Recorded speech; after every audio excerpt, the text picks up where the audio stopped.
సరదా చెప్తాం. హల్లెలూయా, హల్లెలూయా. సో మరి గడిచిన వారం ఏం ధ్యానించాం? అటు ముందు నుంచి ఏం ధ్యానిస్తున్నాం? క్రీస్తుతో సహవాసము. సరదా చెప్పండి, క్రీస్తుతో. సో క్రీస్తుతో ఎలాంటి సహవాసం కలిగి ఉండాలి అనే అంశాన్ని నేర్చుకుంటున్నప్పుడు మొదటి మాటగా ఏం నేర్చుకున్నామంటే, విడుట ద్వారా విశ్వాసము కలుగుతుంది. ఏం కలుగుతుంది? విడుట ద్వారా విశ్వాసము కలుగుతుంది అని నేర్చుకున్నాం. మరి ఆ కలిగిన విశ్వాసం ద్వారా ఏం చేయాలని నేర్చుకున్నాం? ఆయన్ను అంగీకరించాలి అని నేర్చుకున్నాం. సో అంగీకరించిన తర్వాత మూడవ అంశముగా ఏం నేర్చుకున్నామంటే, ధృవీకరించుకోవాలి. ఆయన యందు తండ్రి, కుమార, పరిశుద్ధాత్మ త్రియేక నామములో నీట మునిగిన బాప్తిసము తీసుకుంటూ. ఎలాంటి బాప్తిసం అండి? నీట మునిగిన బాప్తిసం తీసుకుంటూ, ప్రభువా నేను నీ యందు విశ్వసించుచున్నాను, ఈ నా శరీరము మీ కొరకు పని చేయడానికి, మీ కొరకు జీవించడానికి అన్నట్లుగా నీట మునిగి పాత స్వభావాన్ని, పాత జీవితాన్ని నీట సమాధి చేసి క్రీస్తులో నూతన సృష్టిగా, నూతన జీవం పొందుకొని తిరిగి లేయాలి అని నేర్చుకున్నాం. ఆ తర్వాత నీ ప్రయాణము క్రీస్తుతో ప్రారంభమైపోతుంది. సో నాలుగవది ఏంటి? క్రీస్తుతో నీ ప్రయాణం ప్రారంభమవుతున్నప్పుడు దాన్ని మనం ఏమన్నాము? క్రీస్తుతో సహవాసము అన్నాం. సో ఈ విధంగా క్రీస్తుతో సహవాసం మొదలు పెట్టిన వెంటనే, కొత్తగా అమ్మాయి పెళ్లి చేసుకొని అత్తగారింటికి వెళ్ళిన వెంటనే ఎన్నో ఆశలతో వెళ్తుంది. నా జీవితము చాలా చిగురింపబడుతుంది, నా భర్త నాకు చాలా తోడుగా ఉంటాడు, ఎన్నో ఆశలతో సంతోషాలతో వెళ్తుంది. కానీ అక్కడికి వెళ్ళేసరికి ఈమె పాత స్వభావానికి, అక్కడ యొక్క స్వభావానికి కలయక, పొందు కుదరక అన్ని కష్టాలే ప్రారంభమవుతాయి. సో క్రీస్తులో నడిచేటప్పుడు కూడా మనం ఏదో చాలా సుఖాలు, సంతోషాలు వస్తాయని చెప్పి క్రీస్తు దగ్గరికి పరిగెత్తుకుంటూ వస్తాం. క్రీస్తు దగ్గరికి వచ్చినప్పుడు అశాశ్వతమైన, కొద్ది కాలం ఉండి వెళ్ళిపోయే అటువంటి సుఖాలు దేవుడివాడు, అటువంటి సంతోషాలు దేవుడివాడు. ఏమిస్తాడు? శాశ్వత కాలమైన సంతోషం. దాని కొరకు ముందు నీవు కొన్ని శ్రమలను అనుభవించి నీవు అనుభవాన్ని పొందుకోవాల్సి ఉంటుంది. సో ఆ విధంగా శ్రమల గుండా వెళ్తున్నప్పుడు నీకు ఒకటి అర్థమవుతుంది. ఏమర్థమవుతుంది? ఇక నాకు క్రీస్తే ప్రాధాన్యం. ఏమర్థమవుతుంది? నాకు క్రీస్తే ప్రాధాన్యం, ఇదే నాకు ప్రాధాన్యం అని అర్థమైనప్పుడు ఎక్కడెక్కడ ఏ ఏ విషయాల్లో క్రీస్తు ప్రాధాన్యంగా మారిపోవాలి, క్రీస్తే అంతగా మారిపోవాలి అనే విషయాన్ని ధ్యానించుకున్నాం. ఆ తర్వాత క్రీస్తే ప్రాధాన్యంగా మారిపోయినప్పుడు నీలో ఉన్న ప్రతి తప్పిదమును కూడా ఒప్పుకుంటున్నది. సో ఆ విధంగా భర్తతో మనము ప్రయాణం చేసేటప్పుడు భార్య కూడా ఏంటంటే, ఇక నుంచి నా పుట్టిల్లు కాదు నాకు ప్రాధాన్యం, నా తల్లి కాదు నాకు ప్రాధాన్యం, ఆ యొక్క పుట్టిల్లు కాదు ప్రాధాన్యం. ఎవరు ప్రాధాన్యము? భర్త ప్రాధాన్యంగా మారిపోయినప్పుడు ఏమర్థమవుతుంది? భర్తకు తన తప్పిదములు ఒప్పుకుంటూ తనని సరి చేసుకోవడం మొదలుపెడుతుంది. అయ్యా ఏమండి నాలో ఈ బలహీనత ఉంది, ఏమండి నాలో ఈ తప్పు ఉంది, ఏమండి నాలో ఇది ఉంది. ఆ విధముగానే క్రీస్తుతో నీవు నడిచేటప్పుడు నీలోని బలహీనతలన్నీ కూడా ఆయనతో చెప్పుకుంటూ నీవు సంపూర్ణముగా ఒక మంచి రూపాన్ని పొందుకోవాలి అని నేర్చుకున్నాం. సో ఏంటంటే బలహీనతలు అంటే ఇంచుమించు 6 రకముల బలహీనతలు చెప్పారు. మొదటి బలహీనత ఏంటంటే నీ యొక్క నడవడిక. నీ నడత నీకు మంచిగా అనిపించవచ్చు, నీవు నడిచే నడత నీకు అది చాలా ఉత్తమంగా అనిపించవచ్చు. కానీ నువ్వు ఎవరి ముందు నడుస్తున్నావు? నువ్వు ఎవరి దగ్గర నడుస్తున్నావు? ఎదుటి వాడి దగ్గర నడుస్తున్నావు. వాడికి అది నడత మంచిగా లేదేమో నీ నడత. రెండవది ఏమో ఒప్పుకోవాలని చెప్పాను, నీ బలహీనతలు. మూడవది నీ యొక్క ప్రవర్తన. నాలుగవది క్రీస్తును బాధపరిచే కొన్ని విషయాలు ఉంటాయి. ఏంటి? కాలము నెరుగుట, ఓకేనా, దేవుని మీద అపనమ్మకము కలిగి ఉండుట, ఆయన కార్యముల కొరకు నిరీక్షణ కలిగి ఎదురు చూడలేకపోవుట, ఇవన్నీ కూడా ఆయన బాధపడింది. ఉదాహరణ ఏంటంటే, తండ్రి దగ్గరికి వెళ్ళి నువ్వు ఏమడిగావు? డాడీ లేదా మమ్మీ నాకు ఇది కావాలి అని చెప్పి. ఏ తల్లైనా కుమారుడు కానీ కుమార్తె కానీ ఇది నాకు కావాలి అంటే ఇవ్వకుండా ఉంటారా? ఖచ్చితంగా. కానీ సమయం పట్టచ్చు, అటు ఇటు కొంచెం సమయం పట్టచ్చు. ఎందుకంటే అడిగిన వస్తువు తగినంత జీతము లేకపోవచ్చు, అడిగిన వస్తువు తగినంత సంపాదన లేకపోయిండొచ్చు, కొంచెం సమయం పట్టచ్చు. కానీ ఆ సమయం పట్టిందని చెప్పి మా డాడీ నాకు ఇవ్వట్లేదు, సో నేను నా ఫ్రెండ్ దగ్గర తీసుకుంటాను, నేను నా ఫ్రెండ్ తీసుకుని వాడేసుకుంటాను, నా ఫ్రెండ్ నేను దొంగలిస్తాను అంటే తండ్రి బాధపడ్డా. అమ్మా ఇది ఎక్కడదమ్మా అంటే, డాడీ నువ్వు ఇవ్వడానికి ఆలస్యం అవుతుంది, నువ్వు ఇంకా నాకు తెచ్చి లేదు, అందుకని నేను నా ఫ్రెండ్ని దొంగలించాను. తండ్రి ఎంత బాధపడతాడు. అయ్యో నా కూతురు నన్ను నమ్మలేదు, అయ్యో నా కొడుకు నన్ను నమ్మలేదు, నా కూతురు నా యందు విశ్వాసం ఉంచలేదు. ఆ విధంగా దేవుణ్ణి బాధపరిచే కొన్ని అంశాలు ఉన్నాయి, వాటిని కూడా మనం ఒప్పుకోవాలి. ఐదవదిగా ఏం చెప్పాను? రక్తాపరాధాలు ఉంటాయని చెప్పాను. రక్తాపరాధాలు అంటే నీ దగ్గర పనిచేసిన వ్యక్తికి నువ్వు ఇవ్వవలసినంత ఇవ్వక దాచుకున్న సొమ్ము ఏదైతే ఉంటుందో అది రక్తాపరాధం. ఆ సొమ్ము ఒకనొక రోజు దేవుడికి మొరపెడుతుంది. రెండవ రక్తాపరాధం ఏం చెప్పాను? మనుషులను చంపుట. సో మనమైతే మనుషులను చంపలేదు కదా అనుకుంటున్నాం, కానీ మనుషులను చంపడం అంటే ఏం చెప్పాను? ఎదుటి వారిని నువ్వు దూషించినా, ఎదుటి వారిని మాయకులతో వారి హృదయాన్ని గాయపరిచినా, నీవు మాట్లాడే మాట తీరుతో ఎదుటి వారి యొక్క హృదయం గాయపడితే నీ ముఖము చూస్తే దరిద్రము రా అన్నావంటే వారి హృదయం గాయపడింది చూసావా, నువ్వు వాటిని చంపేసావా. సో రక్తాపరాధం అది నువ్వు కానీ లేదా నీ తర్వాత నీ పిల్లలు కానీ దాని యొక్క ప్రతిఫలాన్ని అనుభవించాలి. అర్థమవుతుందా? ఆరవదిగా ఏం చెప్పారంటే దేవునికి ఇష్టం లేని కొన్ని విషయాలు ఉన్నాయి, వాటిని నువ్వు ఎన్నడూ కూడా కలిగి ఉండకూడదు. ఇవన్నీ ఒప్పుకోవాలన్నా. సో ఇవన్నీ ఒప్పుకుంటూ దేవునితో జీవిస్తే, ఈ విధంగా కొత్తగా సంసారానికి వెళ్ళిన అమ్మాయి కష్టాలన్నీ అనుభవించి, అయ్యో ఈ కష్టాలు నాకు నా భర్తే ప్రాధాన్యం అని తెలుసుకొని తన యొక్క తప్పులన్నీ ఒప్పుకొని మంచి కలయికగా కలిసిపోయారనుకోండి, నెక్స్ట్ వచ్చేదేంటి? ఫలింపు కదా. నెక్స్ట్ వచ్చేదేంటి? ఫలింపు. సో ఈ రోజు అంశం ఏంటంటే క్రీస్తుతో ఫలింపు. ఇప్పటి వరకు మీతో చెప్పిన మాటలన్నింటితో మిమ్మల్ని ఎక్కడికి తీసుకెళ్లానో వాక్యం ఏం చెప్తుందో ఒకసారి చూద్దాం. యోహాను రాసిన పత్రిక యోహాను సువార్త 15వ అధ్యాయము 3వ వచనం చదవమా. ఇప్పటి వరకు నేను చెప్పిన మాటలన్నీ కూడా మిమ్మల్ని ఎక్కడి దాకా తీసుకెళ్ళాయంటే అక్కడ దాకా తీసుకెళ్ళాను. అదేదో అక్కడ వాక్యంలో చూద్దాం. చాలమ్మా. నేను ఇప్పటి వరకు మీతో చెప్పిన మాటలను బట్టి మీరు ఇప్పుడు ఏమై ఉన్నారు? మీరు ఇప్పుడు ఏమై ఉన్నారు? పక్క వ్యక్తి చెప్పండి, సిస్టర్ మనము పవిత్రులమై ఉన్నాం. పక్కన వ్యక్తి చెప్పండి, సిస్టర్ నేను దేవుని యొక్క వాక్యాన్ని విన్నాను.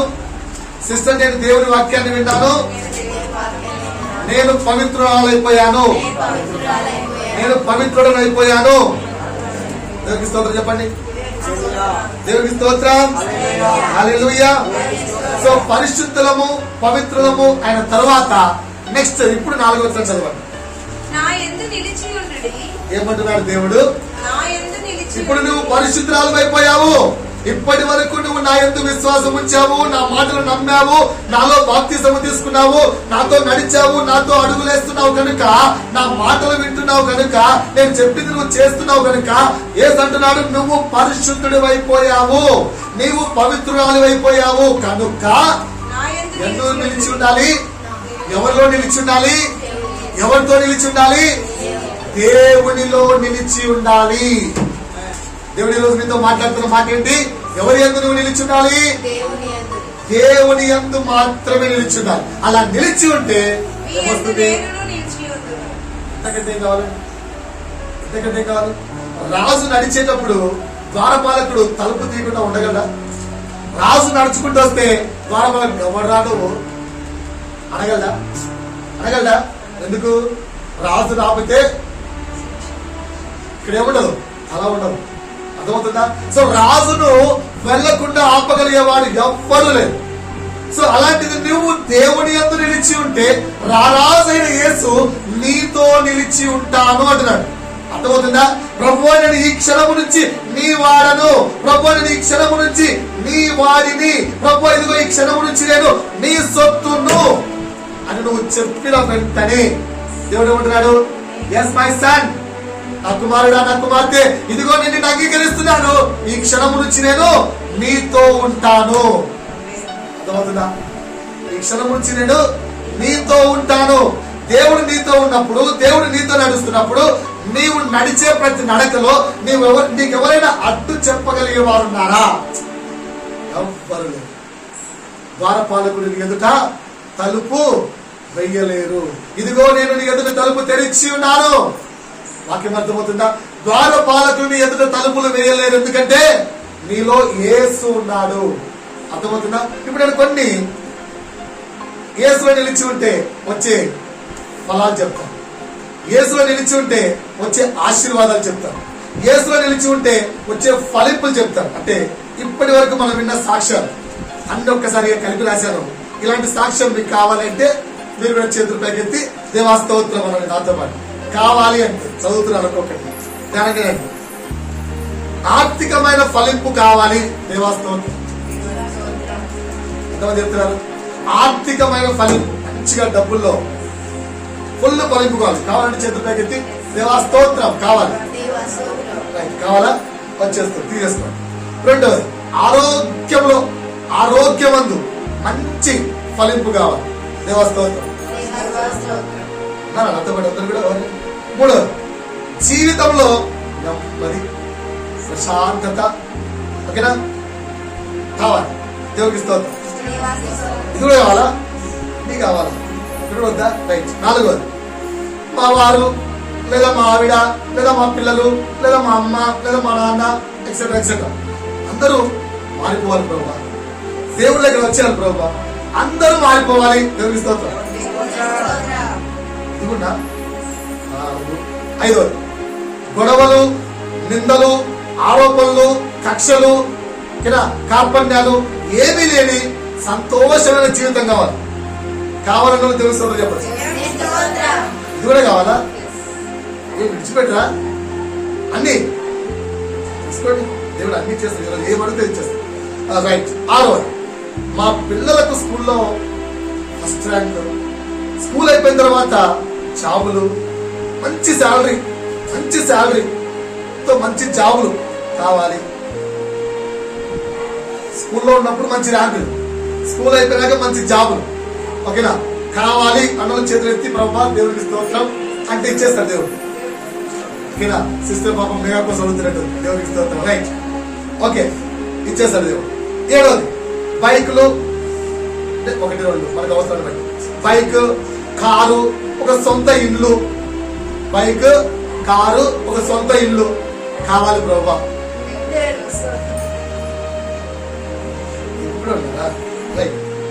ఎనిమిదవది లోకానుసారంగా హై పొజిషన్ కావాలి ప్రభా. అది చిన్న పొజిషన్ లో హై పొజిషన్ కావాలి. కావాలంటే దేవుడికి స్తోత్రం చెప్పాలి. కావాలా? హై పొజిషన్ వద్దా? సరే. చర్చిలో మామూలు విశ్వాసిగా ఎన్నాళ్ళు ఉంటారేంటి? చర్చిలో మామూలు విశ్వాసిగా ఎన్నాళ్ళు ఉంటాం కదా? విశ్వాస స్థానంలో నుంచి సెక్రటరీ, కొన్నాళ్ళ తర్వాత ప్రెసిడెంట్, కొన్నాళ్ళ తర్వాత ఆ స్థితిలోకి వెళ్ళాలనుకుంటున్నాం. కావాలనుకున్నా దేవుడికి స్తోత్రం చెప్పాలి. చర్చిలో ఎన్నాళ్ళు ఇట్లా విశ్వాసిగా కూర్చుంటాం? ఎన్నాళ్ళు ఇట్లా విశ్వాసి స్థానంలో నుంచి సెక్రటరీ నుంచి ట్రెజరర్ నుంచి ప్రెసిడెంట్ కావాలనుకుంటున్నాను. అలాంటి ఫలింపు నాకు కావాలి ప్రభా. దేవుళ్ళలోనే కావాలంటే దేవుడికి ప్రభా స్తోత్రం నాకు కావాలంటే ఇచ్చేస్తాడు దేవుడు. ఎవరికి వద్దా? లోకానుసారంగా హై పొజిషన్ అవుతూ చర్చిలో ప్రెసిడెంట్ పోస్ట్ కూడా వద్దు. ఇంత మంచిగా ఉండాలి భయ్యా. సరే, అలా కాకపోతే ఎన్నాళ్ళని చెప్పి విశ్వాసిగా ఉంటాం? విశ్వాస స్థానం నుంచి ఎవాంజలిస్ట్ నుంచి నాయకుడి నుంచి, ఓకేనా, రెవరెంట్ నుంచి డాక్టర్ నుంచి బిషప్. వద్దా? నిజంగా దేవుడు ఇస్తాడు కావాలంటే. నేను నిజం చెప్తున్నాను, నా మాటలు కాదు ఇవి, పరిశుద్ధాత్మ మాట. కావాలి అడిగేంటి దేవుడు ఇచ్చేస్తాడు. వద్దా? ఎక్కడో లోపల అడగాలని దిగారు వద్దుకుంటారండి. ప్లీజ్ 9 వెళ్ళిపోతున్నాం. కావాలంటే ఇప్పుడు అడిగే మళ్ళీ రిపీట్ చేస్తున్నాం. వరల్డ్ లో హై పొజిషన్, సంఘంలో విశ్వాస స్థానంలో నుంచి ఇక్కడ రెవరెంట్ బిషప్ స్థానానికి వద్దా? రైట్, మీ ఇష్టం. మాకెందుకు స్వామి ఆ కష్టాలు? ఆ స్టేజ్ మీదకి వెళ్ళి ఎవరు చెప్తాడు? కూర్చుంటే ప్రశాంతంగా ఉండొచ్చు. ఇంటికి వెళ్ళి ఎందుకు మాకు ఈ కష్టాలు అనుకోకండి. సరే, 9వ ప్రార్థించిన వెంటనే నా అవసరతలన్నీ తీర్చాలి దేవుడు. కావాలా? ప్రార్థించిన వెంటనే అవసరం తీరిపోవాలి. రైట్, ఇచ్చేస్తాం. ప్రార్థిస్తున్నారా? మరి ప్రార్థిస్తున్నారా? ప్రార్థించిన వెంటనే అవసరతలన్నీ దేవుడు తీరుస్తాడు. లోపలికి రావాలి. ప్రార్థించిన వెంటనే అవసరతలన్నీ దేవుడు తీరుస్తాడు. కావాలేనో చదువుతాడు. రైట్, 10వది దేవుడు చూస్తున్నాడు. టెన్షన్ పడకండి. ఒకప్పుడు చర్చికి ఇర్రెగ్యులర్ గా ఉండేవాడండి. ఇప్పుడు నుంచి చర్చికి రెగ్యులర్ గా ఉండాలనుకుంటున్నాను. అట్లాంటి ఫలింపు నాకు దేవుడి వాళ్ళని కోరుకుంటున్నాను. మళ్ళీ రిపీట్ చేస్తున్నాను, ధ్యానంగా రండి. అన్ని ఆర్థికమైన ఫలింపు కావాలి, ఆరోగ్యకరమైన ఫలింపు కావాలి, జీవితంలో నెమ్మది ప్రశాంతత కావాలి. 4వది గొడవలు నిందలు ఏముండవు. గొడవలు అంటే పక్కింటోళ్ళతో గొడవలు కాదండి, వైఫ్ అండ్ హస్బెండ్ మధ్యలో కూడా గొడవలు వద్దు. అలాంటి జీవితం, గొడవలు ఉండకూడదు. 6వది మా పిల్లలకు మంచి ఉద్యోగాలు, మంచి ర్యాంకులు రావాలి. 7వది ఏదో నా ఒక చిన్న బైక్, ఒక చిన్న కారు, ఒక సొంత ఇల్లు పర్వాలేదు. చర్చిలో మంచి పొజిషన్. 9వది నేను ప్రార్థించిన వెంటనే నా దేవుడు అన్ని అవసరాలు తీర్చాలి. 10వది సంఘానికి రెగ్యులర్ గా వెళ్తూ దేవుడి యొక్క సేవలో ఉండాలి. ఈ 5 కోరికలు ఉన్నాయా? ఇలాంటి సాక్ష్యాలు కావాలి. నా జీవితంలో ఇలాంటి సాక్ష్యాలు కావాలి. అందరూ ఎత్తారు కదా, ఇది ఫలింపా కాదు. ఇవన్నీ వస్తే ఫలించినట్ట ఫలించినట్ట చెప్పాలండి. ఇవన్నీ జీవితంలో వస్తే ఫలించినట్ట ఫలించినట్ట. పక్కన సిస్టర్, ఇవన్నీ నీ జీవితంలో దేవుడు ఇచ్చాడు అనుకోండి, అప్పుడు నేను ఫలించాను అని చెప్తావా? ఇంకా దేవుడు నాకేం ఇవ్వలేదమ్మా అంటావా? చెప్పండి. పక్కన ఏం చెప్పారు? అందరు ఫలించినట్టే. బైబిల్ మొత్తం మీద ఇలాంటి సాక్ష్యం ఏంటో చూపించండి. బైబిల్ మొత్తం మీద ఎక్కడైనా ఇలాంటి సాక్ష్యం ఉందా? ఇలాంటి సాక్ష్యం ఉందా? బైబిల్ మొత్తం మీద ఉన్న ఫలాలేంటి? బైబిల్ ప్రకారంగా ఫలించడం అంటే ఏంటి? ఇవన్నీ నువ్వు అడగకపోయినా నీ దేవుడు నీకు ఇస్తాడు. ఫర్ ఎగ్జాంపుల్ చెప్తాను. ఇప్పుడు నేను ₹1,00,00,000 సంపాదించుకున్నాను అనుకోండి. ఎంత సంపాదించాను? ₹1,00,00,000 సంపాదించాను. అదే ఎంత ఉంది ఆస్తి? చెప్పాలి, ఎంత ఉంది? ₹1,00,00,000. అక్కడ నా కూతురు కనిపిస్తుందా లేదా? నా ₹1,00,00,000 ఇప్పుడు ఎవరిది? ఆ ₹1,00,00,000 ఎవరిది? నా కూతురుదే కదా. ఆమె అడగాల, డాడీ ₹1,00,00,000 ఇచ్చేయి, అడగాల్సిన అవసరం ఉందా? సరే, ఇప్పుడు నాకు ₹1,00,00,000 వస్తుంది. నా కూతురు రోజు అనారోగ్యంతో ఉండాలని కోరుకుంటానా? ఆమె ఆరోగ్యంగా ఉండాలని చెప్పి కావలసినంతా ప్రొవైడ్ చేస్తానా? చెప్పరేంటి?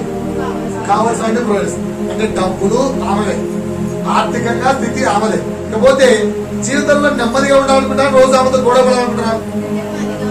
ఇవన్నీ కూడా నా దగ్గర ఉన్నప్పుడు ఆటోమేటిక్ గా నా పిల్లలవే. అర్థమవుతుందా మీకు? సో దేవుని దగ్గర ఇవన్నీ ఉన్నాయండి. మీరు అడగకపోయినా కూడా దేవుడు మీకు ఇవన్నీ ఇస్తాడు. మీకు మాట అర్థం కావట్లేదు. ఎంతసేపు ఉన్నా దేవుని దగ్గర ఉన్న వీటినే, దేవుని దగ్గర ఉన్న దీనినే మనము ఫలించుదా అనుకుంటూ ప్రతిసారి సంఘానికి లేదా చర్చికి దేవుని దగ్గరికి ఎందుకు వస్తున్నామంటే వీటి కొరకే వస్తున్నాము. ఇవి రానప్పుడు, లేదా ఇవి రావడంలో ఆలస్యమైనప్పుడు, లేదా ఇవి అనుకున్నంత రీతిగా నీకు రానప్పుడు నువ్వేం చేస్తున్నావు అంటే దేవుడిని విడిచిపెట్టి వెళ్ళిపోతున్నావు. ఇవన్నీ వస్తాయని చెప్పి పాస్టర్ చెప్పాడు, ఇవన్నీ నాకు రాలేదు, ఈ పాస్టర్ చెప్పినంత అబద్ధము, ఇలా చెప్పినంత మోసము, ఇలా చెప్పినంత అబద్ధం కనుక ఈ దేవుడు లేడు. ఇవ్వడానికి పాస్టర్ లేవు. దేవుని దగ్గర ఇవన్నీ ఉన్నాయి. నువ్వు అడగకపోయినా కూడా ఇవన్నీ నీకు దేవుడు అనుగ్రహిస్తాడు. కానీ నీ యొక్క ఆలోచన విధానం మారిపోవాలి. ఏంటి? ఇది కాదు ఫలింపు అంటే. దేవుల్లో ఫలించడం అంటే ఇది కాదు. ఇదే ఫలింపు అనుకుని దేవుని దగ్గరికి వచ్చి శాశ్వతంగా దేవునితో నడవలేక కొద్దిపాటిగా దేవునితో నడివి కొన్నాళ్ళు దేవునితో నడిచి ఆ తర్వాత దేవునికి దూరం అయిపోయి వెళ్ళిపోతున్నారు. అదే విధంగా వచ్చిన నాళ్ళే నాది అన్నట్టుగా పాస్టర్లు కూడా వీలైనంత దోచుకొని విడిచిపెట్టేస్తారు. నిజాన్ని మీరు తెలుసుకోవట్లేదు, నిజాన్ని మేము ప్రకటించట్లేదు. బైబిల్లో ఎక్కడ ఈ యొక్క ఫలింపులు లేవు. బైబిల్ మొత్తం మీద ఎక్కడ ఈ ఫలింపు లేవు. ఇవన్నీ దేవుడు నీకు అనుగ్రహిస్తాడంతే. కానీ నిజమైన ఫలింపు ఏదో తెలుసుకుందాం. ఇప్పుడు ఒక చెట్టు ఉందండి, ఆ చెట్టు ఎప్పుడు ఫలించిందో చెప్తారు మీరు? కాయలు కాస్తాయి కదా, కాయలు పువ్వులు కాస్తాయి కదా. సో మరి ఇప్పుడు నీ జీవితంలో కూడా దేవుడు ఫలింపులు ఎత్తుతున్నాడు, దేవుడు ఫలాలు వెతుకుతున్నాడు. దేవుడిని దగ్గరికి వచ్చి ఏమైనా ఫలించిందా?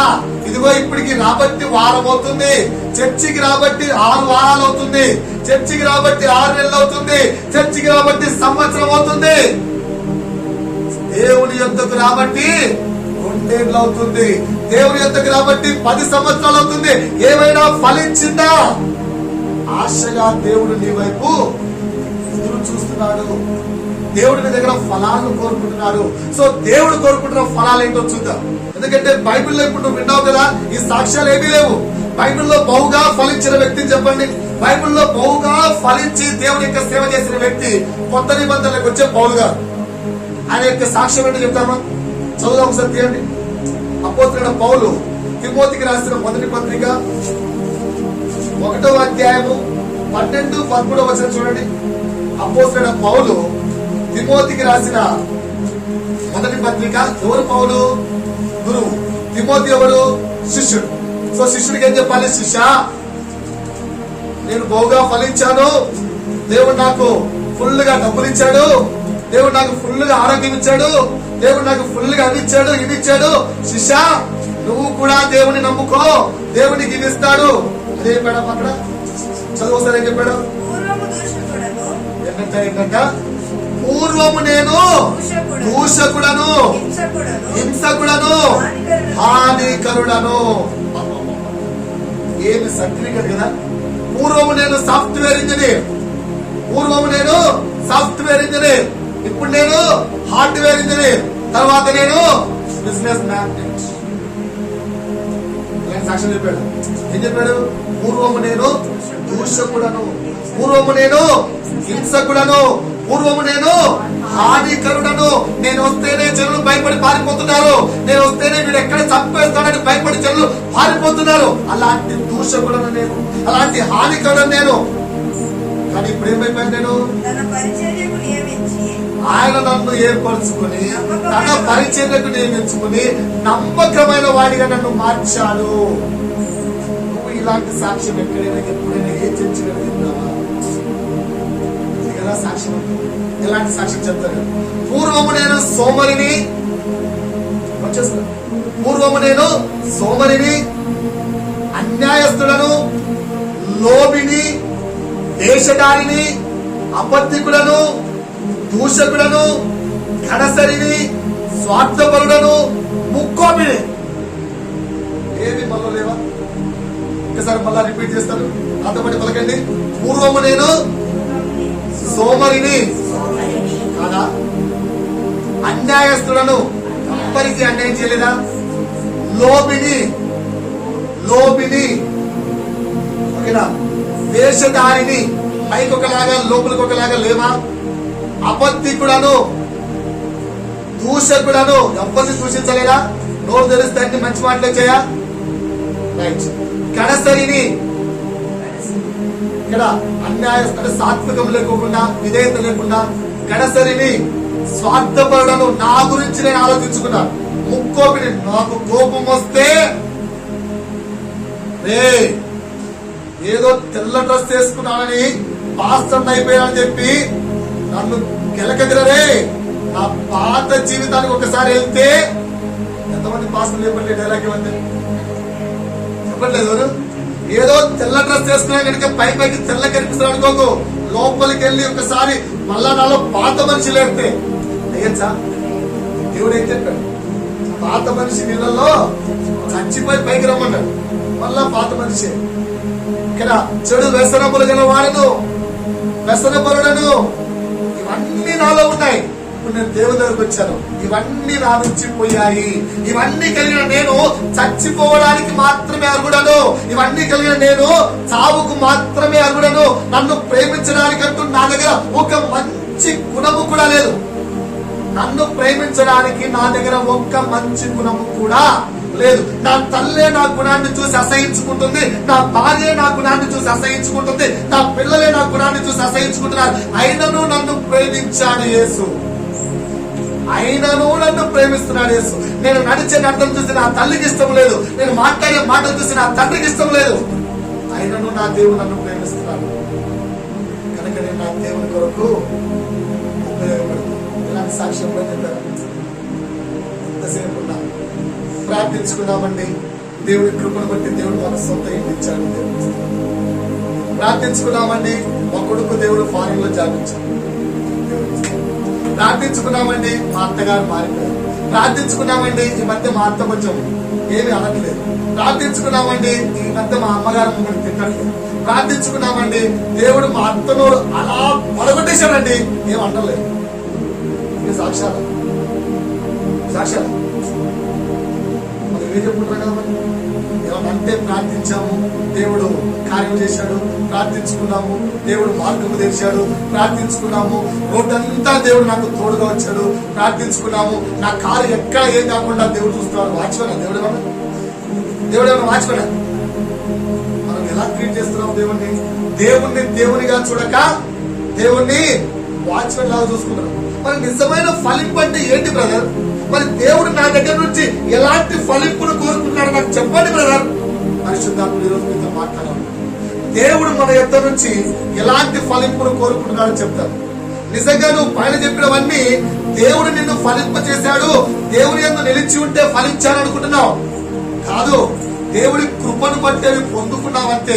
అర్హత లేకపోయినా, ఏ యోగ్యత లేకపోయినా, నీకంటూ ఎలాంటి అర్హత లేకపోయినా దేవుడు కృపామయుడై, దయామయుడై, కరుణామయుడై నీకు నువ్వు పాపము చేస్తూ ఉన్నా కూడా దేవుడికి ఇంకా అవకాశం ఇస్తున్నాడు. నువ్వు అనుకుంటున్నావేమో నేను ఇవన్నీ ఫలిస్తున్నానంటే దేవుళ్ళో నిలిచి ఉన్నాను అందుకే ఫలిస్తున్నాను. కాదమ్మా సహోదరుడు, ఆ సహోదరి, కాదు. దేవుడు కృపామయుడు కనుక నీకు ఇస్తున్నాడు. ఒక్కసారి ఆయన అలా ఆపేస్తే కనుక ఈ రోజు నిజంగా దేవుడు నీలో కోరుకుంటున్నా ఫలింపు ఏదో చూద్దాం. ఓకేనా? నేను ఒకసారి నాతో పాటు క్రీస్తు యందు నిలిచి ఉంటే వచ్చే ఫలింపులు చెప్తాను. ఓకేనా? యోహాను సువార్త 15వ అధ్యాయము. యోహాను సువార్త 15వ అధ్యాయము. నేను ఒకసారి నాతో పాటు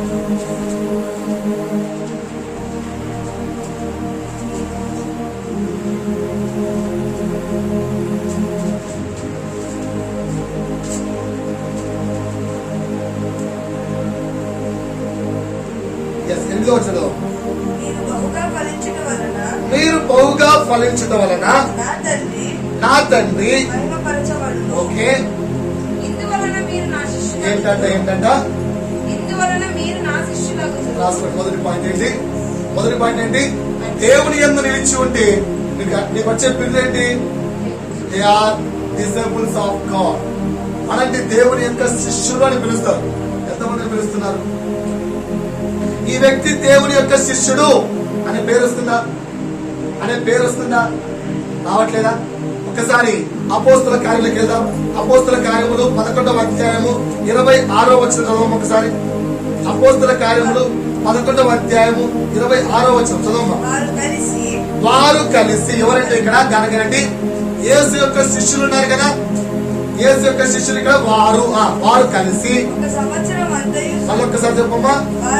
వారు కలిసి తప్పు చదవకు తల్లి, తప్పు చదవకు. వారు కలిసి 20 సంవత్సరాలు. ఎన్ని సంవత్సరాలు? 1 సంవత్సరం. వారు కలిసి ఎన్ని సంవత్సరాలు? 20, 30, 40, 50 ఎన్ని? 1 సంవత్సరం. ఎక్కడున్నారు? సంఘంలో ఉన్నారు. అంటే వాళ్ళు చర్చికి రాబట్టి, సంఘానికి రాబట్టి ఎన్ని సంవత్సరాలైంది? దేవుని దగ్గర రాబట్టి ఎన్ని సంవత్సరాలైంది? 1 సంవత్సరం అయిందట. బహు జనములకు వాక్యము బోధించి తరువాత మొట్టమొదట అంతియొకయలో ఏమనబడ్డారు? ఎన్ని సంవత్సరాల తర్వాత? మనని ఎవరంటే అంటున్నారు క్రైస్తవులని. ఎందుకంటున్నారు? మేము స్టార్ పెడతాం, క్రిస్మస్ కు స్టార్ పెడతాం కనుక మనందరూ క్రైస్తవులు అంటారు. ఈ మధ్య ఫ్యాషన్ ఒకటి వచ్చింది, పొట్టు పెడతాం. అందరూ హిందువులే పొట్టు పెట్టుకోవాలా? పెట్టుకోదా? మేము కూడా క్రాస్ ఒక సిలువ బొట్టు పెడతాం, సిలువ బొట్టు పెడతాం. సో మమ్మల్ని అందరూ క్రైస్తవులు అంటారు. నిజంగా క్రైస్తవులను పిలుస్తున్నారా? ఇక్కడ శిష్యులేమో సంవత్సరానికే వారు క్రైస్తవులు అనబడినే రాయబడింది. ఇప్పుడు మనం పుట్టుక నుంచి క్రైస్తవులుగానే ఉన్నాం, పుట్టుక నుంచి చర్చికి వెళ్తున్నామా లేదా? సంవత్సరాలు చర్చికి వెళ్తున్నాం, వారాలు తరబడి చర్చికి వెళ్తున్నాం. మరి మనన్నెందుకు జనులు క్రైస్తవులు అని పిలవట్లేదు? క్రైస్తవులు అనగా క్రీస్తు సారూప్యము కలిగిన వారు, క్రీస్తును పోలిన వారు, క్రీస్తు వంటి వారు అంటున్నారు. అమ్మాయి నిన్ను చూస్తే క్రీస్తును చూసినట్టుంది, అమ్మా నిన్ను చూస్తే క్రీస్తును చూసినట్టుంది, తమ్ముడు నీ స్వభావాన్ని చూస్తే క్రీస్తును చూసినట్టుంది, నీవు క్రీస్తు వల్ల ప్రేమామయుడవై ఉన్నావు అంటున్నారా? ఎందుకని అనట్లేదు? అది ఫలింపు. నిన్ను చూసినప్పుడు జనులు వీడు క్రిస్టియన్ రా, నీ గురించి సాక్ష్యం చెప్పాలి. ఈ వ్యక్తి క్రిస్టియన్, ఈ వ్యక్తి క్రైస్తవుడు, క్రీస్తును పోలి నడుస్తున్నవాడు, క్రీస్తు స్వభావము కలిగిన వాడు, క్రీస్తు వంటి వాడు. నీ గురించి ఇలాంటి సాక్ష్యం ఉందా? ఇది క్రీస్తులో నిలిచి ఉంటే వచ్చే ఫలం. క్రీస్తులో నిలిచి ఉంటే మొదటి ఫలం పెట్టి నువ్వు శిష్యుడిగా మారతావు, నీవు క్రైస్తవుడి అనే సాక్ష్యాన్ని పొందుకుంటావు. రెండవది చెప్తున్నాను, రెండవ ఫలం అక్కడ చదవమ్మా 15వ వచనం. యోహాను సువార్త 15వ అధ్యాయం 15వ వచనం.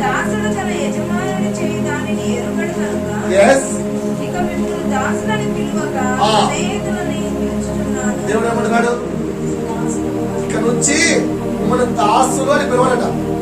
ఎవరు పిలుస్తాడ? నా స్నేహితుడా. దాసునికి స్నేహితుడి తేడా ఏం చెప్పు? దాసునికి స్నేహితుడికి తేడా ఏమంట? నేను ఇప్పుడు ఒక వ్యాపారం చేయాలనుకుంటున్నాను, నా ఇంట్లో పనులకి నేను వ్యాపారం చేద్దాం అనుకుంటున్నాను, ₹1,00,000 ఇన్వెస్ట్ చేస్తున్నాను, దాంట్లో దీనికి ఇంత ఖర్చు పెడతాను, మరి అవి అమ్మితే నాకు ఎంత వస్తుందంటో, దాంట్లో లాభం వస్తుందంటావా? చెప్పరా? అదేమంటాడు? అయ్యా ఇవన్నీ నాకు తెలిస్తే నేను దాసులు ఎందుకు వెళ్తాను? కరెక్టే. ఏ యజమానైనా తన వ్యాపారం గురించి గాని తన ఆలోచనల గురించి గాని దాసుతో చెప్పుకుంటాడా? ఎవరితో చెప్పుకుంటాం? ఫస్ట్ ఫోన్ కాల్ కొడతాం friend. My dear friend, I want to do business. My dear friend, నేను ఈ వ్యాపారం చేయాలనుకుంటున్నాను. మై డియర్ ఫ్రెండ్, నాకు ఈ సమస్య వచ్చింది. మై డియర్ ఫ్రెండ్, నేను ఇది చేయాలనుకుంటున్నాను. మై డియర్ ఫ్రెండ్, నా స్నేహితుడా, నేను ఈ పని చేయాలనుకుంటున్నాను, ఇది కరెక్టా తప్పా? నేను ఇది చేయమంటావా వద్దా? నేను ఇదిగో ఈ పని కొనసాగించాలనుకుంటున్నాను, నువ్వేమంటావు? నీ సలహా ఏంటి? అది స్నేహితుడు అండి. దేవుడు ఏమంటున్నాడు? ఇక నుంచి నేను నిన్ను నా స్నేహితుడా అలా అని పిలుస్తాను అంటే అర్థం ఏంటి? దేవుడు ఏమి చేయాలన్నా నీకు చెప్పి చేస్తాడు. దేవుడు స్నేహితుడిగా నువ్వు మారిపోతే నిన్ను ఆయనకు అప్పగించుకుంటే ఆయన నీలోకి వచ్చినప్పుడు నీవు ఫలించే ఫలింపు ఎలా ఉంటుందంటే నీవు దేవుడికి స్నేహితుడిగా మారిపోతావు. అబ్రహాము ఎలాగైతే దేవుడికి స్నేహితుడిగా మారిపోయాడో, అబ్రహామా నేను నిన్ను పిలుస్తున్నా ఉన్నప్పుడు తన యొక్క కుటుంబాన్ని, తన ఆస్తిని, తన యొక్క సంపదను అన్నిటిని విడిచిపెట్టి, ప్రభువా నాకు నువ్వే ఇంపార్టెంట్, నువ్వు మాత్రమే చాలు, నాకు నేను నీ కొరకే బ్రతుకుతాను, నువ్వు ఉంటే చాలని అబ్రహాము వచ్చినప్పుడు సమస్తమును నా కొరకు విడిచిపెట్టిన అబ్రహాము తన కుటుంబాన్ని విడిచిపెట్టాడు, తన స్వదేశాన్ని విడిచిపెట్టాడు, తన ప్రజలను విడిచిపెట్టాడు, అన్నిటిని విడిచిపెట్టిన అబ్రహాము నాకు స్నేహితుడు. అలాంటి నా స్నేహితుడికి చెప్పకుండా నేను ఏమైనా చేయగలనా? దేవుడు అటువంటి వాడు అబ్రహాముకు చెప్పకుండా ఏ పని చేయలేదు. అబ్రహాముతో వచ్చి, అబ్రహామా ఇలా చేద్దామనుకుంటున్నావు, అబ్రహామా ఏమంటావు? రేపు అడుగుతాడు, కుమారి ఇలా చేద్దామనుకుంటున్నాను, నువ్వేమంటావు? నేను ఇలా చేస్తాను, నువ్వేమంటావు? ఇదిగో నీ జీవితం ఇది ఇస్తాను, ఏమంటావు? ఇదిగో నీ కుమార్తె నేను ఈ విధంగా చేయబోతున్నాను, ఏమంటావు? నీ కుమార్తె నేను ఇదిగో ఈ ఊరం ఇవ్వాలనుకుంటున్నాను, నువ్వేమంటావు? దేవుడు ప్రతిదీనికి తెలియపరుస్తాడు, ప్రతిదీనికి చెబుతాడు, అమ్మా ఇదిగో నీ జీవితంలో నేను ఇది ఇవ్వాలనుకుంటున్నాను, అలాంటి స్నేహితుడిగా నువ్వు మారాలి. అంతటి స్నేహితుడిగా మారేంత ఫలింపు నీలో రావాలి అని దేవుడు నిన్ను కోరుకుంటున్నాడు. నువ్వేమో ఎంతసేపు నాకు ఆర్థికంగా వచ్చిందా, నాకు వ్యాపారం బాగా జరిగిందా, నాకు ఇది జరిగిందా అది జరిగిందా, లోక సంబంధంగా ఆయన దగ్గర ఉన్న వాటి కొరకు నువ్వు ఎదురు చూస్తున్నావు. కానీ వాటిని పొందుకోవడానికి నువ్వు దేవుని దగ్గరికి వస్తున్నావు. కానీ ప్రభువా నిన్ను పొందుకుంటాను ప్రభువా, నువ్వు నాకు కావాలి ప్రభువా, నీ చేత నేను స్నేహితుడా అని పిలిపించుకుంటాను ప్రభువా. ఈ మాట కొరకు దేవుని దగ్గరకు వస్తే తిరిగి వెనక్కి వెళ్తావా? ఒక్క సండే డుమ్మా కొట్టగలుగుతామా? ఒక్క సండే అయినా దేవుని యొక్క స్నేహాన్ని వదులుకుంటామా? పక్కన పెట్టే. నా ఫ్రెండ్ అమెరికా నుంచి వచ్చాడు. ఇక్కడ నుంచి అమెరికా నుంచి, అరే ఈరోజు ఒక్కరోజు హైదరాబాద్ లో ఉంటాను రా, వెళ్ళిపోతున్నాను రా, కలవడానికి రారా. అమెరికా నుంచి వచ్చాడు. అదేంటా అంటే పెళ్లికి రాకపోతేరా కలవడానికైనా రారా, ఒక్కరోజు ఉంటాను రా ఈరోజు. ఎక్కడి నుంచి? అదే పనిగా అమెరికా నుంచి ఇంటికి వచ్చావు కదరా, కలవడానికి నువ్వు హైదరాబాద్ లో రావాలా? సరేరా. ఆదివారం కూడా రాలేదు. ఆదివారము నేను నా దేవునితో సమయాన్ని గడపాలి. మధ్యాహ్నం 2 గంటల వరకు నేను చర్చిలో ఉంటాను. 2 తర్వాత కావాలని నుంచి కలుస్తాను. అరే నేను 1 గంటకి వెళ్ళిపోతాను. అయితే నాకు దేవుడు ఇంపార్టెంట్, నాకు పని ఇంపార్టెంట్ కాదు. నువ్వు అమెరికా నుంచి రాకపోతే నాకు సంబంధం లేదు. నువ్వు నా ఇంటికి వచ్చావా, నాతో పాటు చర్చికి వెళ్తా. దేవుడు ఇంపార్టెంట్. ఎందుకంటే నా స్నేహితుడు, నువ్వు నా స్నేహితుడివి. నీకంటే మించిన స్నేహితుడు ఆయన, నీకంటే ప్రాణ స్నేహితుడు ఆయన, నా కొరకు ప్రాణము పెట్టిన స్నేహితుడు ఆయన. ఆయన ఇంపార్టెంటా లేదా ఇంపార్టెంట్? మరి ఆయన సన్నిధిని ఎట్లా మిస్ చేద్దాం మనం? ఆలోచించు. అది ఫలింపండి. 3వ ఫలింపు చెప్తున్నాను, చదవమ్మా. ఈ విధంగా నువ్వు ఫస్ట్ ఏమైతే ఉన్నాడు, ఆయన శిష్యులు అవుతావు. శిష్యుల నుంచి స్నేహితుడిగా మారిపోతావు. తర్వాత ఏమైతావు? అదే యోహాను సువార్త 15వ అధ్యాయము 19వ వచనం చదవము. మీరు లోక సంబంధులైన ఎడల లోకము తన వారిని స్నేహితులు. అంటే లోకం మిమ్మల్ని ప్రేమిస్తుంది. అందరూ నీ చుట్టే ఉంటారు. అక్క, అమ్మ, అక్క, చెల్లి, అక్క, అందరూ నీ చుట్టే ఉంటారు. అర్థమవుతుందా? నువ్వు లోక సంబంధిగా జీవించినంత వరకు ప్రతి ఒక్క వ్యక్తి నీతోనే జీవిస్తున్నట్టుగా ఉంటారు. కానీ వారెవరు కూడా నీకు ఉపయోగపడరు. నీతోనే ఉన్నట్టుంటారు. నీ బలం అనుకుంటావు. ఓకేనా? నీ బలం అనుకుంటావు. నీ బలం. ఎవర్రా నీ బలం? నా బంధు బలగం. ఎవర్రా నీ బలం? ఇదిగో చూడు నా బలం,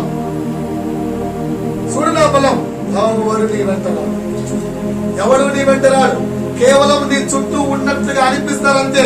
కానీ ఒకవేళ కింద చదవమ్మా, నేను మిమ్మల్ని లోకములో నుంచి పాలుగారు ఏమైంది? నేను మిమ్మల్ని లోకములో నుంచి ఏర్పరచుకొని ఉన్నాను. దేవుడి యొక్క మాట స్పష్టంగా వినిపిస్తుందా? నీ హృదయాంతరంగంలోకి దేవుడి యొక్క మాట వెళ్తుందా?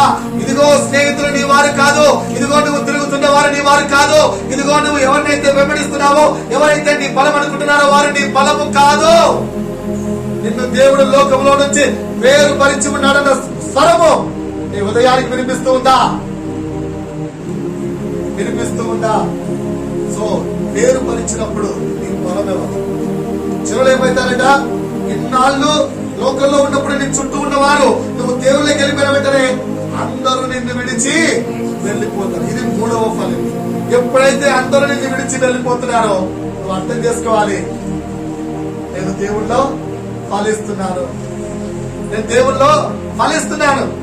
అలాగే చెప్పి నువ్వు పెదవ పనులు చేసి, నువ్వు దొంగతనం చేసి, నువ్వు లోపం పనులు చేసి, నువ్వు చెడు అలవాట్లు చేసి అప్పుడు నీ వారు నిన్ను విడిచిపోతే అందరూ నన్ను విడిచిపోతున్నారంటే నేను దేవుళ్ళో ఉన్నా అనుకోకండి. నువ్వు నిజముగా దేవునిలో మొదటి 2 అడుగులు ఇది దేవుడి శిష్యుడిగా పేరు పొందుకోవాలి, దేవుడి స్నేహితుడిగా పేరు పొందుకోవాలి. అలా పేరు పొందుకున్న తరువాత జనులు నిన్ను విడిచి వెళ్ళిపోతుంటే క్రీస్తు యందు సంతోషించాలి, నేను దేవుడి యందు ఆనందించాలి. నీవు ఇదిగో ప్రభువా నీ దగ్గరికి వస్తుంటే వారు నన్ను విడిచి వెళ్ళిపోతున్నారు, పర్వాలేదు. దేవుడు ఏం చెప్పాడు పేదలతో? అయ్యా నీ కొరకు నేను సమస్తం విడిచిపెట్టి వచ్చానే, ఇదిగో నీ కొరకు నా యొక్క పడవలు విడిచిపెట్టాను, ఇదిగో నీ కొరకు నా యొక్క పని విడిచిపెట్టాను, ఇదిగో నీ కొరకు నేను సమస్తమును విడిచిపెట్టి వచ్చాను. నాకేంటి? దేవుడు ఏమన్నాడు? పర్వాలేదు, 100 రెట్లు పొందుకుంటావు. 100 రెట్లు. ఏ స్నేహితుడైనా నీకు 100 రెట్లు ఇస్తాడా? అడగండి. వెళ్ళి స్నేహితుడా కూడా బెస్ట్ ఫ్రెండ్ కదా, ఇంకా నీకు ₹1,00,000 ఇస్తా. ఎంత ఇస్తా? ₹1,00,000 ఇస్తా. తిరిగి 100 రెట్లు ₹1,00,000. ఎవరన్నా ఫ్రెండ్స్ అంటే నేను రెడీగా ఇస్తాను. ఎవరన్నా ఉండాలంటే ఇప్పుడు రెడీగా డబ్బులు ఇస్తాను. ₹1,00,000 ₹1,00,000 కావాలి, ఇస్తారా? ఏ ఫ్రెండ్ అంటే ఇవ్వగలడా? నా దేవుడు ఇవ్వగలడు. నా దేవుడు ఇవ్వగలడు. 100 రెట్లు నీకు ఇవ్వగలడు. డబ్బులు కాదు, నిజమైన ఫలం. నిజమైన ఫలం అర్థమవుతుందా? సో 3వ ఫలం పెట్టి జనులు నిన్ను విడిచిపెట్టి వెళ్ళిపోతుంటారు. 4వ ఫలం నీ గురించి సాక్ష్యం. 4వ ఫలం పెట్టి, మొదటిదేమో శిష్యులు, 2వది స్నేహితులు, 3వది లోకపు వాడు కాదు దేవుని వాడు అనే పేరు, 4వది నీ గురించి సాక్ష్యం. ఇక్కడ మమ్మల్ని ఒక ప్రశ్న అడిగారు క్యాంప్ గారు. ఆ ప్రశ్నకు ఆన్సర్ తెలియక రోజంతా కూర్చున్నాం, రాలేదు. 14 రోజులు కూర్చున్నాం, రాలేదు. ఇంటికి వచ్చాం, రాలేదు. తర్వాత దేవుడి దగ్గర కూర్చొని, ప్రభా ఈ ప్రశ్నకు ఆన్సర్ రావట్లేదు ప్రభా అంటే దేవుడు 3 నెలల తర్వాత ఇచ్చాడు. ఆ ప్రశ్న నేను అడుగుతాను, మీరు ఆన్సర్ కదా. మీరు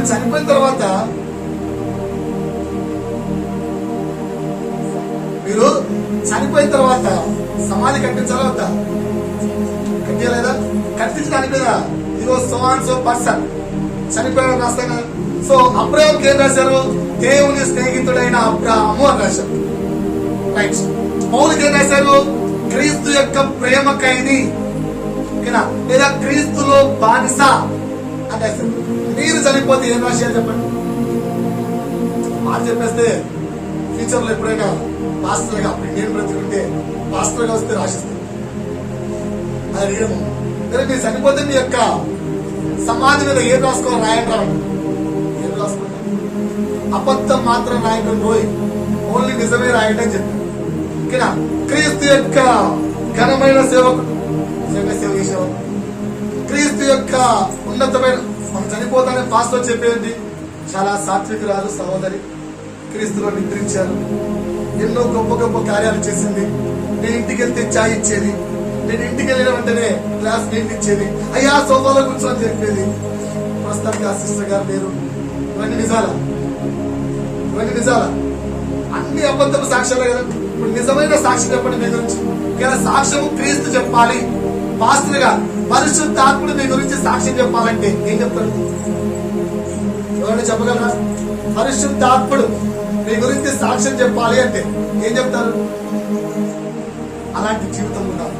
పరిశుద్ధాత్ముడు వచ్చి ఈయన నా ప్రియ కుమారుడు, ఈయన ఎంత నేను ఆనందించుచున్నాను అని పరలోకం నుంచి తండ్రి ఎలాగైతే యేసుని గురించి సాక్ష్యం చెప్పాడో, అలాగే పరిశుద్ధాత్ముడు చనిపోయినప్పుడు ఆ వచ్చిన దైవజనుడు చెప్పాలి, దైవజనుడా నువ్వు సమాధి చేస్తున్నది నా నా నా నా యొక్క కుమారుడు, నువ్వు సమాధి చేస్తున్నది నా కుమార్తెను, నువ్వు సమాధి చేస్తున్నది నన్ను ప్రచారము చేసిన నిజమైన నా దాసుడను, నువ్వు సమాధి చేస్తున్నది నా కుమార్తెను. నీ గురించి పరిశుద్ధాత్ముడు ఆ విధంగా సాక్ష్యం చెప్పిస్తాడా? నిజంగా దైవజనుడు తెలియని వాడు వస్తే నీ గురించి నిజముగా అలాంటి సాక్ష్యము చెప్పే విధంగా నువ్వు జీవిస్తున్నావా? అలాంటి సాక్ష్యము చెప్పే విధంగా మన జీవితం ఉందా? అది కదా ఫలింపట్టు. నిజంగా ఒక దైవజనుడు వచ్చినప్పుడు పై నుంచి స్వరము పరిశుద్ధాత్మ చెవులో, అయ్యా అయ్యా అయ్యా నువ్వు సమాధి చేస్తున్నది నా కుమారుణ్ణి, ఆ మాట వినిపించిన నాడు నీ యొక్క మరణం సంతోషం. అందుకే కదా పౌలు అంటాడు, పౌలు బ్రతుకుట క్రీస్తే, చావైతే లాభం అంటారు. ఎవరో చెప్పండి చావు లాభం అన్నారు. నాకైతే చావు లాభం అండి. ఇలా అటెంప్ట్ చేసిన వాళ్ళు ఎవరన్నా చెప్పారు? ఇలా బతుకంది ఇలా చేస్తే బాగుంటుంది. ఎవరు అనుకోలే? రీసెంట్ గా పెద్ద అనుకున్నట్టు మంచిది. బతుకెందుకు? దేవుని కొరకు. బతుకెవరి కొరకు? దేవుని కొరకు. దేవుడు తన ఉద్దేశంతో పంపించాడు. దాని కొరకు. ఇది 4వ ఫలింపు. 5వ ఫలింపు చెప్తాను. 5వ ఫలింపు, నిన్ను చూసిన వెంటనే వీడు ప్రేమామూర్తిరా అన్నారు. వీడు మంచి ప్రేమ కలిగిన వాడురా అన్నారు. ఉంటారా? క్రీస్తుని ఎవరు పిలిచేవారు? దయామయుడు, కరుణామయుడు, ఇక్కడ ప్రేమామయుడు. మరి నీలోకి క్రీస్తు వచ్చినప్పుడు నిన్నెందుకు అలా పిలవట్లేదు? ఏమో చదువుకున్న వాక్యము, ఎవరు నా యందు నిలిచి ఉండడో నేను వాని యందు నిలిచి ఉండను అన్నాడు కదా. మరి ఇప్పుడు దేవుడు నీలో నిలిచినప్పుడు నీ పేరేం కావాలి? ఓకేనా సిస్టర్, ఏం కావాలి మన పేరు? ఈ అమ్మాయి చాలా ప్రేమ అమ్మాయి ఇచ్చిన పేరు. ఇది నిజంగా క్రీస్తు. ఇవన్నీ ఫలింపులు కోరుకోక మనం ఎంతసేపు ఉన్నా క్రీస్తు దగ్గర ఉన్న లోక సంబంధమైన ఆశీర్వాదాల ఫలింపులు కోరుకుంటూ నిజమైన ఫలింపు ఇప్పటి వరకు తెలుసుకోక క్రైస్తవత్వం అంటే ఒక మతం అయిపోయింది. క్రైస్తవత్వం మతం కాదు. పరలోక రాజ్యం వెళ్ళాలంటే ఉన్న ఒకే ఒక్క మార్గం, పరలోక రాజ్యం వెళ్ళాలంటే ఉన్న ఒకే ఒక్క మార్గం. There is no other way. ఏ దేవుడు ఎవరు లేరు నిన్ను పరలోక రాజ్యానికి తీసుకెళ్ళడానికి. ఇక్కడ పిల్లప్పుడు భారతం స్టోరీ చెప్పేవాళ్ళ, మహాభారతం. దాంట్లో మళ్ళీ ఇష్టం నాకు మహాభారత స్టోరీ. ఇక్కడ ధర్మస్థలం అనే ఊర్లోకి వెళ్ళి అక్కడ మహాభారత స్టోరీ చెప్తుంటే మైమరిచిపోయి ఉన్నారు. ఏమి పాండవులంట, ఏమి యుద్ధం అంట, ఏమేమి యుద్ధమో చెప్తుంటే భలే ఇంట్రెస్టింగ్ నాకు. అంతేపోయాక చివరిలో స్టోరీ వాళ్ళందరూ చనిపోయారు, పైకి వెళ్తున్నారని చెప్పి నేను అడిగాను, అక్క మరి 5 మందిలో స్వర్గానికి ఎవరు రీచ్ అయ్యారని అడిగాను. ఎవరు రీచ్ అయ్యారు ఏంటక్క మరి అంటే అందరిలో పరిగెత్తులు ఉన్నాయి కదా. నకుల సహదేవులు ఏమోనేమో వాళ్ళ డాడీ యొక్క శరీరాన్ని తిన్నారు కనుక వాళ్ళు స్వర్గానికి వెళ్ళలేదు. ఇక్కడ భీముడు బలవంతుడు కదా అంటే అంతమందిని చంపాడు కదా, స్వర్గంలో ప్లేస్ లేదు. ఇంకే మరి అర్జునుడు చాలా కదా అంటే అర్జునుడు అంతా చంపాడు కదా, ఆయనకి ప్లేస్ లేదు. మరి ఎవరిని చంపలేదు కదా, ధర్మరాజు మరి గొప్పోడు కదా, ధర్మరాజు అని పేరే ఉంది కదా, ఆయన వెళ్ళాడా అని ఇక్కడ భార్యను అప్పచెప్పినోడు ఆడేం ధర్మరాజురా కాదు, అందుకే ఆయన కూడా పరలోక రాజ్యంలో ప్లేస్ లేదని చెప్పారు. భార్య నమ్మేస్తే సాత్వాలను అప్పగించాలి, అప్పగించినప్పుడు పెళ్లి చేసుకోలేదు. సో 5 మంది పరలోక రాజ్యం వెళ్ళినప్పుడు నేను పరలోక రాజ్యం తీసుకెళ్ళేది మహాభారతం. నిన్ను పరలోక రాజ్యం తీసుకెళ్ళి అప్పుడు పిల్లప్పుడు ఆలోచించాలి. అంటే పరలోక రాజ్యం తీసుకెళ్ళగలిగేవాడు ఎవరమ్మా చెప్పడం సరే పక్కలకి అడగండి. పరలోక రాజ్యం తీసుకెళ్ళేది ఎవరని? నిన్ను పరలోక రాజ్యం తీసుకెళ్లేది ఎవరు? నిన్ను పరలోక రాజ్యం తీసుకెళ్లేది ఎవరు? అడగండి పక్కన అడగాలండి. యేసు ఒక్కడే. రైట్, విన్నారా? చిన్న ప్రశ్న అడుగుతాను, అందరూ సమాధానం చెప్పండి. నవ్వుతాడు అందరూ సార్, అందరికి ఎన్ని అక్షంతలు పెరిగింది అదే చెప్పండి. హల్లెలూయా, హల్లెలూయా. అందరూ మంచిగా గురించి చెప్పాలా అని చెప్పేదాన్ని చాలా విని ఊహించుకోండి. నీ కళ్ళ ముందర అక్షరైజేషన్ రావాలి. కళ్ళు మూసుకొని అందరు నేను చెప్పేది బాగా ఊహించుకోండి, మంచిగా అందరూ ఊహించుకుంటారా? రైట్, కళ్ళు మూసుకోవాలి సిస్టర్, కళ్ళు మూసుకోండి. చీటింగ్ చేయకూడదు. దేవుడు చెప్పినట్టు వినాలి. ఆజ్ఞాతి క్రమం పాపం. ఓకేనా? వినాలి. నేను చెప్పింది బాగా ఊహించుకోవాలి. సో ఎంతమందికి ఇక్కడ అమ్మలు నాన్నలు అంటే తల్లిదండ్రులు ఉంటే, అంటే తల్లిదండ్రుల స్థానంలో ఉంటే ఒక్కసారి ప్రేమగా కన్న కొడుకును కూతురును ఒక్కసారి కళ్ళ ముందు తెచ్చుకోండి. కన్న కొడుకును కూతురును ఒక్కసారి ఏం చేయాలంట? ఏం చేయాలి? కళ్ళ ముందు తెచ్చుకోండి అన్న. వచ్చిందా? కళ్ళ ముందు కూతురు కొడుకు వచ్చారా? ఇంకా చిన్నపిల్లలు అయితే మీ అమ్మ నాన్న కళ్ళ ముందు తెచ్చుకోండి. కళ్ళ మూసుకున్నాం. ఓకేనా? మంచిగా మీ అందరి కోసం, అంటే మీరు చూస్తున్న ఆ పిల్లవాడి కోసం, మీరు చూస్తున్న మీ కొడుకు కోసం కూతురు కోసం మంచి గారెలు ఇద్దామని ఆలోచిస్తారు. స్వీటెస్ట్ గారెలు మంచిగా నూనెలో ఫ్రై చేస్తున్నాడు. మీరు కళ్ళు తెచ్చేసరికి వెళ్ళా మీ ముందు గారెలు ఉంటాయి. మీరు మీ కొడుకున్న శాతం తినచ్చు, జ్ఞానంగా తినచ్చు. నేను ఇస్తాను.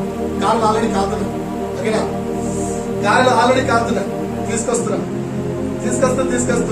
గారెల బదులు ఆ నూనె మీ కొడుకు మీద పోసాను. ఊహించుకోండి ఒకసారి. నూనెలో కాలిపోతున్న మీ కొడుకు ఊహించుకోండి, కూతురు ఊహించుకోండి. నూనెలో కాలిపోతున్న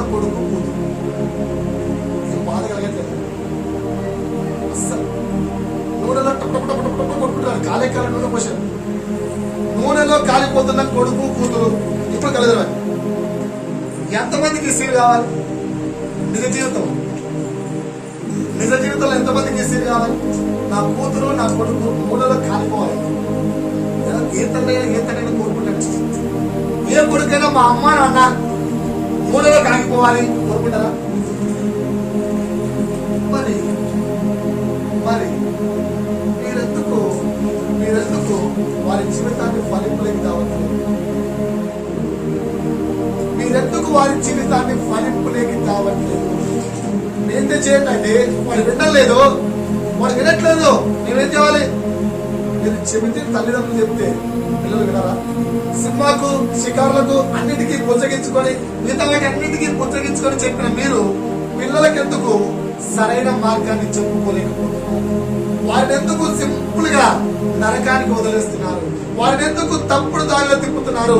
వారిని ఎందుకు ఇంకా కుమారుడా కుమార్తె సమయం ఆసన్నమైంది, నువ్వు బాప్తిజము తీసుకొని దేవుళ్ళో నడవాలి అని ఎందుకు వారికి బోధించట్లేదు? రీజన్ ఈజ్ ఎందుకంటే నీకు దేవుళ్ళు నడవడం ఇష్టం. మీకు నిజముగా దేవుళ్ళో నడవడానికి ఇష్టం ఉంటే మీరు నిజముగా దేవుని ఎందుకు నేను చెప్పిన 5 పాయింట్స్ నేను చెప్పాను. మొదటిది ఆయన శిష్యులుగా మారాలి, రెండవది ఆయన స్నేహితులుగా మారాలి, మూడవది లోకవాదిగా కాకుండా క్రీస్తువాడిగా మారాలి, నాలుగవది ఆయన దగ్గర నుంచి పరిశుద్ధాత్మ దగ్గర నుంచి మీరు సాక్ష్యాన్ని పొందుకోవాలి, ఐదవది మీరు ప్రేమామయుడిగా మారాలి, ఆరవది మీ ప్రతి కార్యము ద్వారా తండ్రి మాత్రమే మహిమ పొందుకోవాలి. ఎప్పుడైతే నీవు ఆ పని చేస్తావో ఆటోమేటిక్ గా నీ పిల్లలు కూడా వారిని కనపరుచుకోక నా తల్లిదండ్రులు దేవుని కనపరిచారు కనుక నేను కూడా దేవుణ్ణి ఎరిగి ఉంటాను. నా బిడ్డలు సండే స్కూల్కి వెళ్తున్నారండి. మా పిల్లలు సండే స్కూల్కి వెళ్తారు. ఎవరు అంటారండి, ఏంటయ్యా సిగరెట్ తాగుతున్నా అంటే నేను సిగరెట్ తాగుతానండి, కానీ మా పిల్లలు మాత్రం సండే స్కూల్కి వెళ్తారు. అందుకే నువ్వు ఇక్కడ సిగరెట్ తాగుతున్నావు, నీ పిల్లవాడు వచ్చి సండే స్కూల్ దగ్గర సిగరెట్ తాగుతున్నాడు. ఎక్కడి నుంచి నేర్చుకున్నావంటే ఇంట్లో మా డాడీ తాగుతున్నాడు. ఏంట్రా నీకు చెడు వ్యసనాలు? ఇంట్లో మా డాడీ మందు తాగుతున్నాడు. ఏంట్రా ఈ వయసులో? నచ్చిన పిల్లవాడిని చూసాం. ఓకేనా? మందు బాగా తాగేవాడు తెలుసా? మందు బాగా తాగితే నోరు వాసన వస్తుందా? వస్తుందా రాదా? మందు బాగా తాగితే నోరు చాలా స్మెల్ వస్తుంది. ఓకేనా? చిన్నప్పుడు మాకు తెలిసిన మా బంధువులు తాగితే నోరు స్మెల్ వస్తుంది, ఇంట్లోకి రానిచ్చేవారు కదా. వాళ్ళకి ఎవరో బాబు ఇంట్లోకి రాని చెప్పి తాగుడు నా దగ్గరకు వచ్చి తాగుడు. ఇప్పటికీ ఈ రోజు కూడా తాగేవాడిని వస్తే అని వెళ్ళిపోతుంది. ఎందుకంటే నేను చెప్తాను, తాగితే స్మెల్ వస్తుంది కదా, వస్తారా? దాన్ని కవర్ చేయడానికి మధ్య ఏం చేశారు? సోంపులు తయారు చేశారు. అది వేసుకొని వస్తే సోంపు స్మెల్ వస్తుంది, తాగిన స్మెల్ రావట్లేదు. ఏంటమ్మంటే ఇప్పుడే కొంచెం బిర్యానీ తిన్నా, ఏమండి తాగేవా అంటే ఎంతో మాట అన్ను తాగేవా అంట. ఏం చర్చికి వెళ్ళి వస్తున్నా, వస్తూ దాంట్లో కొంచెం బిర్యానీ కనిపిస్తే ఆకలి అయితే తినేశాను, బిర్యానీ అరగదని చెప్పి సోంపు వేసుకున్నాను.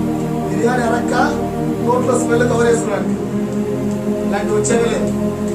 ఈ మధ్యకాలంలో 10th క్లాస్ అబ్బాయిలు 8th క్లాస్ అబ్బాయిలు కూడా ఏంట్రా అంటే, అవును మా డాడీ వేసుకుంటున్నాడు ఇంట్లో.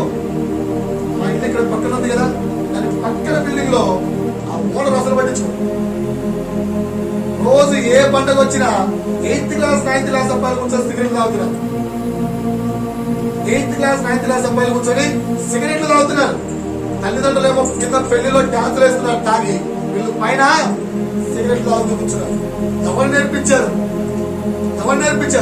తల్లిదండ్రులు దేవుణ్ణి కనపరచక, తల్లిదండ్రులు వారి క్రియల ద్వారా దేవుణ్ణి మహిమపరచక, తల్లిదండ్రులు వారి క్రియల ద్వారా వారిని మహిమపరుచుకుంటే వారి కుమారులు కూడా దేవుని యందు ఫలించక లోకమందు ఫలిస్తారు. అయ్యా నా కుమారుడు ఫలించట్లేదు, అయ్యా నా కూతురు మాట వినలేదు, అయ్యా నా కొడుకు మాట వినలేదు, అయ్యా నా కూతురు పరిస్థితిది, అయ్యా నా కొడుకు పరిస్థితిది. పాస్టర్ గారు ఏం చెప్తాం? పాస్టర్ పూర్తిగా నాశనం అయిపోయిన చెట్టును పాస్టర్ ఏం చేయగలడు?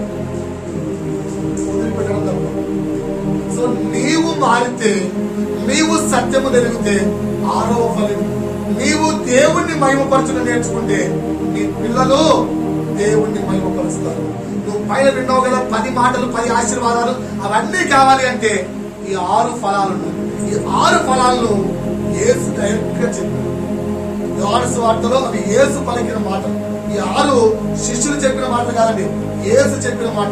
మనకి ఇప్పటివరకు ఫలాలు ఏం తెలుసు? ఆత్మ ఫలాలు తెలుసు, నీతి ఫలాలు తెలుసు, వెలుగు ఫలాలు తెలుసు. వీటిని ప్రేమ ఫలాలు అంటారు. వీటిని ప్రేమ ఫలాలు అంటారు. ఎందుకంటే క్రీస్తు ప్రేమాస్వరూపైనాడు కనుక ఆయన పలికిన ఫలాలు ఇవి, ప్రేమ ఫలాలు. ఒకసారి 6 చెప్పండి.